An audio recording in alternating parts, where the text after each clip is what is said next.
So I thought in this tutorial we'd go through 5 different ways you can add eyes onto your character.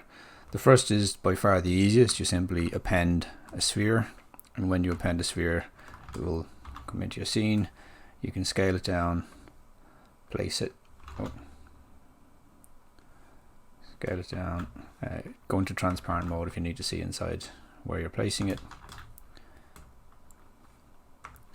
Turn it off when you've got some reasonable approximation.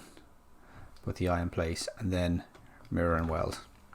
Mirror and weld is found in your geometry, modify topology, mirror and weld. That's the first way. I'll just delete that. The second way to do it is to use an IMM brush. You can press B, I, and then T for the insert primitives brush, and there you can select a sphere.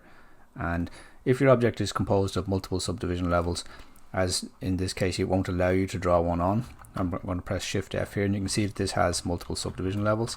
So what I'm going to do here is just go up to the top subdivision level, leave it there, delete the lower ones. This is a temporary measure. I'll drag my spheres into place.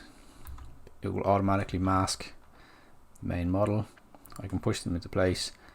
Well, maybe a little bit better than that. Push them into place, resize them, do whatever is necessary to get them the way you want them. I am actually. And then once done, you can go to your subtool, split unmasked points or split masked points.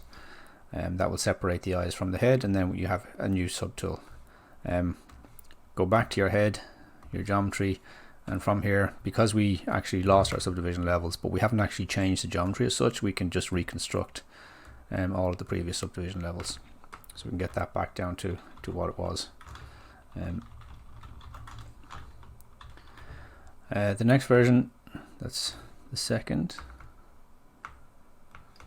The next way is to download a set of tools called Ryan's Tools from ryankittleson.com. He's written this lovely little script here, and it just means that all you need to do is with a mask brush, just mask the area that you want the eye to appear in. Go to this, the Z plugin, Ryan's Tools, and hit the sphere, and it will basically look at the size of this mask and place a sphere roughly where that is, roughly that size. It doesn't change the tools here, it just adds a new sphere which is already in place, and then you can just kind of finalize the positioning of that.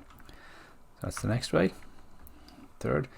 The fourth way is to import an OBJ that you may have created from an external app. So in order to do this, you'd have to first append anything, so even just a polymesh 3D or a star or something like that, and then import an eyeball. This eyeball may have been created in Maya or something. It may be, you might even have multiple sections to it, etc. But you can take that, scale it down, bring it into place as before, and mirror and weld to get that as well. And then the last way that I can think of is to actually go into a new sphere, create a new tool. So we just hit sphere, make it a polymesh 3D, and we'll offset it. So I have previously already offset this. The sphere is here. I can mirror and weld this now, and as long as symmetry is on, we can kind of get a rough position of where we'd like this to be. You can sculpt these eyes, you can do whatever you'd like to do with these. If it was a case of if you wanted to flatten these out, for example, or do anything with that. And then once you've done that, just save as a tool called eyes, and then any project that you're in from now on, you can just go to this, and if this wasn't here, I'll just delete this temporarily. If this wasn't here, then you can just load your eyes tool from that, and the eyes tools will be there.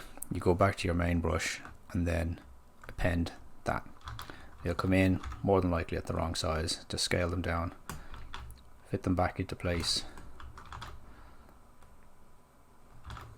and if they're not quite right, you can move them, rotate them, all that kind of stuff.